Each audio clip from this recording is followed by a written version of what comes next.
2 ans et demi de recherche et d'expérimentation sur les mécanismes humains de l'apaisement, résumé dans cette vidéo. J'ai exploré à travers mon regard d'ingénieur et de sportif compétiteur les techniques de la psychologie classique, de la spiritualité, des enseignements religieux, de la respiration, de la méditation et de la science. Ma démarche a été de comprendre les mécanismes et de les mettre en action au quotidien. Je suis instructeur certifié en respiration fonctionnelle et j'ai déjà accompagné et formé des mecs du GIGN. Mais suite à une séparation violente après 15 ans de couple et une petite fille d'1 an et demi, j'ai sombré dans le chaos et j'ai dû explorer encore plus loin. J'ai pu extraire 3 piliers essentiels pour l'apaisement et le bien-être, avec des pratiques spécifiques de respiration, de méditation et d'introspection, pour des soulagements court terme, moyen terme et long terme. Des piliers liés au corps, aux émotions et au mental. Rien de magique, rien de mystique, juste des fonctionnements, des processus qui sont connus depuis très longtemps, qui sont assez simples à comprendre, pour certains faciles à mettre en place, mais il y a certaines subtilités à comprendre, à intégrer pour que la pratique au quotidien, que l'hygiène quotidienne soit efficace. Le premier des 3 piliers, c'est la régulation du système nerveux autonome. C'est ce qui va permettre un soulagement à court terme par rapport aux choses désagréables qu'on peut ressentir dans notre corps ou physiologiquement. Et c'est essentiellement basé sur des exercices de respiration. Alors, il y a des exercices qui sont issus des traditions millénaires et qu'on utilise depuis très longtemps. Il y a des exercices qui sont aussi issus de la méthode du docteur Buteyko. Il y a certains exercices qui sont issus des expérimentations de Wim Hof. Tout ça dans le but de calmer une crise pendant une tempête, c'est-à-dire s'apaiser assez rapidement pour un effet court terme, mais qui est parfois essentiel. Donc on va jouer sur le système nerveux autonome. Le système nerveux autonome, c'est ce qui va réguler en toi tous les fonctionnements automatiques, ta fréquence cardiaque, ta fréquence respiratoire, ton système digestif. Voilà, c'est le mode régénération ou le mode survie. Donc en fonction de l'état de ton système nerveux, tu vas avoir soit une activité physiologique importante pour que tu sois prêt à passer à l'action, et au contraire, une fois que ce système nerveux est au repos, c'est là que tu vas passer en mode régénération, en mode détente, que tu vas ressentir un apaisement. Donc des fois, on ressent des désagréments, des choses désagréables, par exemple des palpitations cardiaques ou voilà, des symptômes qui sont physiologiques. Mais ce système nerveux, il a aussi une incidence sur le mental, les ruminations, les pensées qui tournent en boucle. En calmant, en apaisant ce système nerveux, on va aussi apaiser ces ruminations mentales. Et du coup, ça va avoir une influence sur ton sommeil, sur ta capacité de concentration, et donc sur ta fatigue, sur ton épuisement au quotidien. Les choses à mettre en place avec ce premier pilier sont assez simples. Il y a des exercices de respiration qui ont surtout pour principe d'aller apaiser ce système nerveux. Donc il y en a plusieurs qui sont très connus, comme la cohérence cardiaque par exemple, qui a pour but de se baser sur à peu près 6 respirations par minute. Ça va être un rythme qui a prouvé son efficacité sur l'état de détente et l'état de bien-être. Et donc il suffit de 3 ou 5 minutes plusieurs fois par jour en respirant avec une inspiration de 5 secondes et une expiration de 5 secondes pour pouvoir mettre ce système nerveux-là en mode repos. Pour que ça soit encore plus efficace, le mieux c'est de respirer par le nez uniquement et en mobilisant son diaphragme, c'est-à-dire en gonflant le ventre à l'inspiration et en le dégonflant à l'expiration. Ça va te permettre de produire un gaz qui s'appelle l'oxyde nitrique dans ta cavité nasale et qui va pouvoir optimiser tous les processus un peu qu'il y a dans ton corps et aussi de mobiliser la zone du diaphragme qui va aussi produire des hormones de bien-être. Le deuxième exercice que je peux te conseiller, c'est la respiration carrée, qui est beaucoup utilisée par les Navy Seals de l'armée américaine, pour s'apaiser face à un stress un peu immédiat. Là, l'idée, c'est de faire une inspiration sur 5 secondes, bloquer les poumons pleins sur 5 secondes, expirer sur 5 secondes, bloquer les poumons vides sur 5 secondes, et de continuer ce cycle sur 3 ou 5 minutes. Voilà, globalement, l'idée, c'est de ralentir son rythme respiratoire, ralentir l'amplitude respiratoire, pour pouvoir apaiser ce système nerveux autonome. Parce qu'il y a un lien direct entre la respiration et la fréquence cardiaque et ce système nerveux. Donc on peut agir consciemment sur ce système nerveux via la respiration. Donc ça, ce sont des mécanismes qui sont connus depuis des millénaires et que la science a aussi redécouvert, a aussi backé, on va dire, ces dernières années. Et finalement, il y a aussi tous les exercices qui vont permettre de produire des hormones de bien-être pour avoir un ressenti d'apaisement comme après une séance de sport ou après un orgasme par exemple. Et donc là, ça va être des exercices qui vont avoir une alternance entre des hyperventilations, donc une respiration puissante et rapide, alternée avec des apnées poumons vides. Donc en faisant 1, 2, 3 cycles, on va pouvoir comme ça produire ces hormones-là et se sentir beaucoup mieux en 5 à 10 minutes.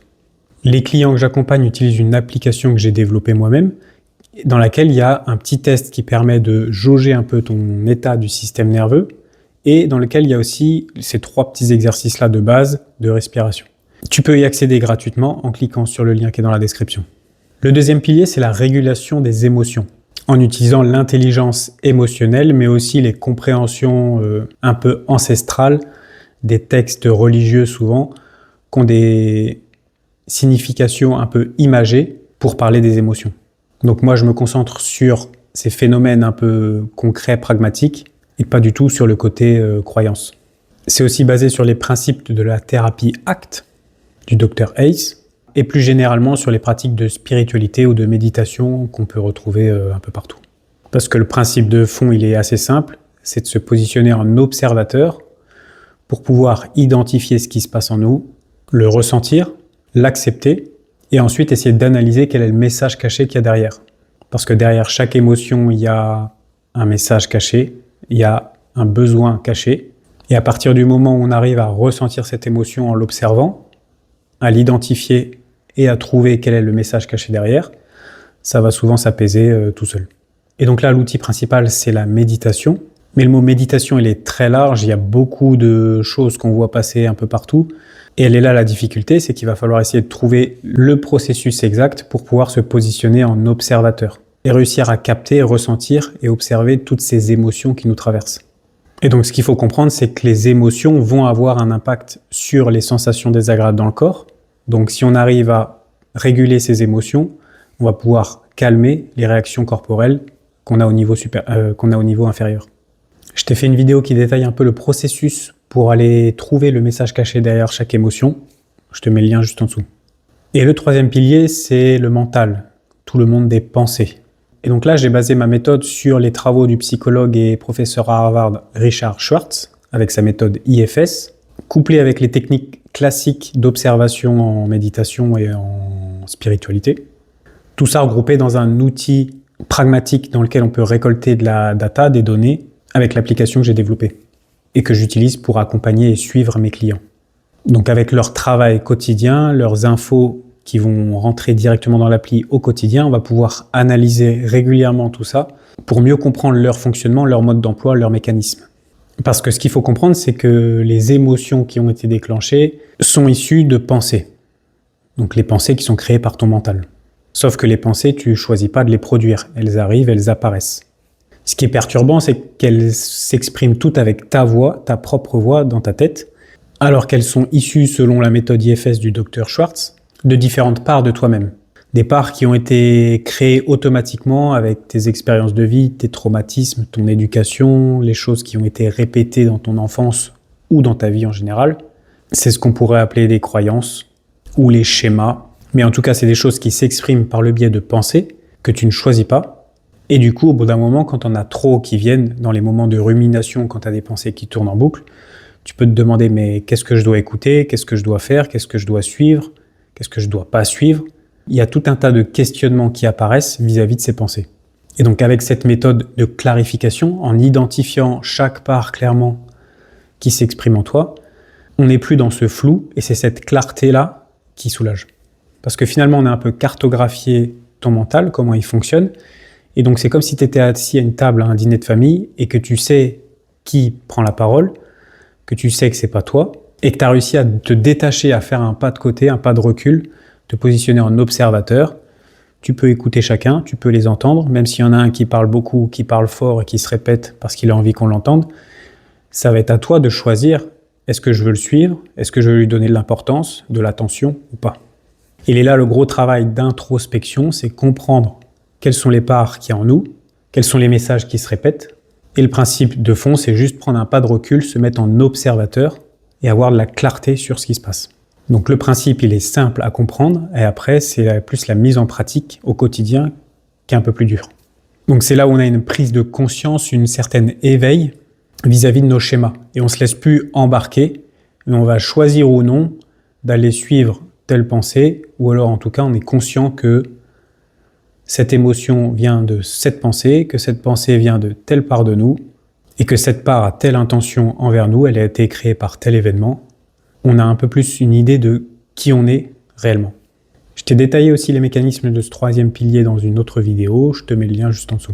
Donc pour récapituler, il y a 3 piliers pour s'apaiser à court terme, moyen terme et long terme dans la méthode que j'utilise et que je transmets à mes clients.